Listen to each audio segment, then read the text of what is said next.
नमस्कार भक्ति कथामृत को स्वागत। स्वाभिमान गोटे एमिति शब्द जहा मनीष पाखरे थिले मनीष को सत सिंहार बल आसे से केबे हारे नहीं। विपद समय मध्य आमे सबु बेले आमर नैतिकता आमर स्वाभिमान को बंचई रखिबा उचित। जने साधु थिले उषस्ति चाक्रायण अनेक ना तांकर वेदज्ञ ब्राह्मण कर्मकांडी बड़ बड़ यज्ञ पूजा ये सब करने को जाती। दिनकर घटना तांको घरे किसी खाइबा को नहीं कहीं ना पूजा पाठ साधारणतः जो माने करती से जहाँ दक्षिणा दियंती से चली जाती कि दुर्भिक्ष पड़ा लोक मैंने निजे तो खाइबा को पाऊना ना आ पूजा पाठ कौन करेंगे। तेणु उषस्ति चक्रायणकर पूजा पाठ हो पारानी दान दक्षिणा भी आसी पारानी जो उषस्ति चक्रायण भिक्षा वृत्ति अवलंबन कले से सफल हो पारे। क्या घरे तो खाइबा को नहीं ना दुर्भिक्ष पड़ी साहाय्य करिवो किए। दिनकर घटना बहुत दूर को चलीगले उषस्ति चक्रायण देखिले गच्छ उपरे जने चंडाल बसी से किसी खाद्य खाऊची से खाद्य उच्चिष्ट।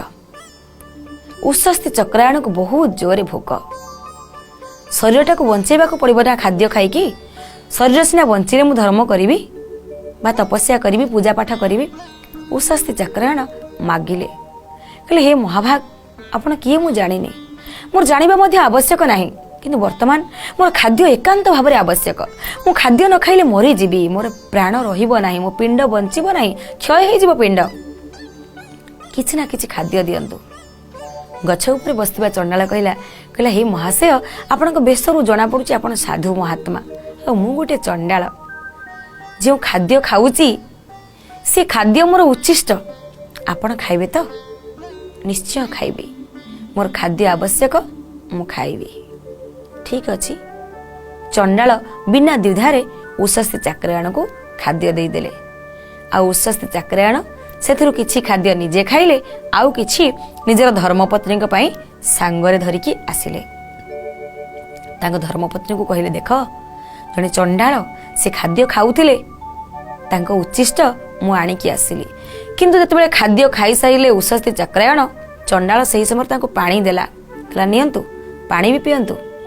सेतेबेले उषस्ति चक्रायण कहले ना मु पानी पीबी नाही काहेकि ना पानी तुमर उच्चिष्ट। चंडाल कहला महाशय आपण खाद्य खाइले उच्चिष्ट किंतु पानी काहेकि उच्चिष्ट पीलेनी। उषस्ति चक्रायण सही समय कहले कहले देखंतु महाशय खाद्य से समय मोर एकांत अनिवार्य थिला खाद्य संकट पड़ीथिला तेणु मु चाहिली खाद्य एकांत आवश्यक जो आपणकर उच्चिष्ट खाइली किंतु जल संकट नथिला। यदि जल संकट नथिला तो मु काहेकि अजथारे आपणकर उच्चिष्ट को ग्रहण करिवि। मजबूर हो गलेनी परिस्थिति सहित निजको सजाड़ी पारलेनी उषस्ति चक्रायण से तांको स्वाभिमान को बजाय रखिले। आउ किछि दिन बीतीगला दूर देश रे जड़े राजा से यज्ञ करुचंती अनेक ब्राह्मण पंडित माने जाउचंती। उषस्ति चक्रायण ये संवाद पाइले तांको पत्नी को कहले सुन मते लागुची मु जदि यज्ञ पूर्वरु पहुंची जीवी ताहले मते होय त काम मिली जीवो। राजा मते यज्ञ रे पूजा पाठ करैबा पई परामर्श देबे आ मते किसी दक्षिणा मिली जीवो आमे चली जीवा। उषस्ति चक्रायण पहुंची गले राजा जब देखिले उषस्ति चक्रायण आछंती अनेक भाव धन्यवाद देले हे महाशय मु आपन को अनेक खोजिली हेले पाइलेनी आ मोर परम सौभाग्य आपण आपे आपे आसी ठीक जगार ठीक समय पहुंच जाइचंती। आपण ये पूजार संचालन करंतु।